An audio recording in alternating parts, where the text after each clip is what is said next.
My first question is, this I believe is your first Czech film in over 40 years since the Fireman's Ball.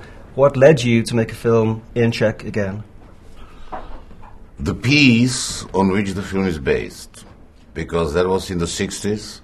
It was a show in a small theater, and for us in those times was a revelation. It was just a fresh air in that stale atmosphere of the socialist realism. And I'm very sentimental about that period. And do you think, it seems to me very Czech, it's connected to a great Czech theatre, Semaphore. Do you think the film would mean anything to people from outside the Czech Republic? I don't know. You never know. You never know. It might, because the theme is universal. The story is very simple, but very funny and attractive, and it's about a couple, who are divorcing. They hate each other, but suddenly they got a telegram that the aunt in Liverpool died, and the child of this couple inherited £1 million. The problem is they don't have any child. But for £1 million, why not to get married again? Why not to get together again? And then some complications happen. So the theme, I think, is universal. It's what's untranslatable is the language of the author of the libretto, Jiří Suchy, which is absolutely brilliant.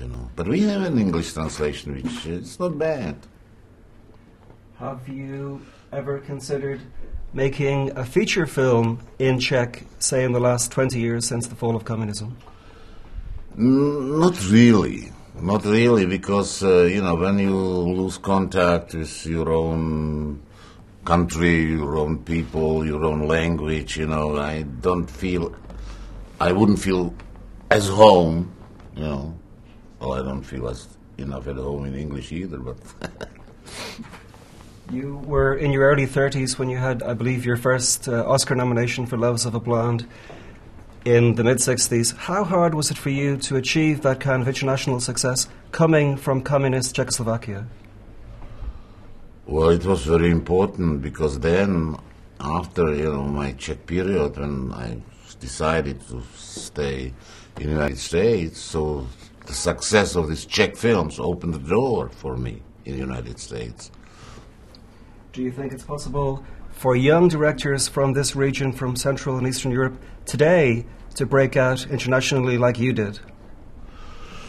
Well, yes. Listen, Hollywood is open always, but the situation, it's funny, when I came to the United States, and it was a similar situation when Roman Polanski also came in the States, but at the same time, French filmmaker Alain Resnais was there, Agnès Varda came there, and others, But nothing is not easy for these immigrants. So, these European directors who could go back to their home country after 6 months when things were going slowly, went back. But immigrants from the communist countries like me or Polanski, we couldn't go back, so we had to swim. Generally speaking, how healthy do you think cinema is today? Would you regard, for example, the films of Quentin Tarantino, for example, as having cinematic value? Oh, yeah, definitely.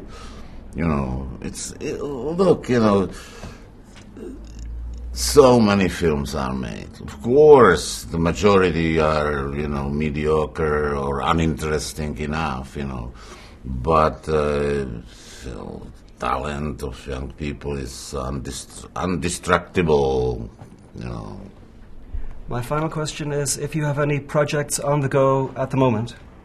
Well, I had a project with Pathé about the Daladier in Munich in 1938, but they got a cold feet.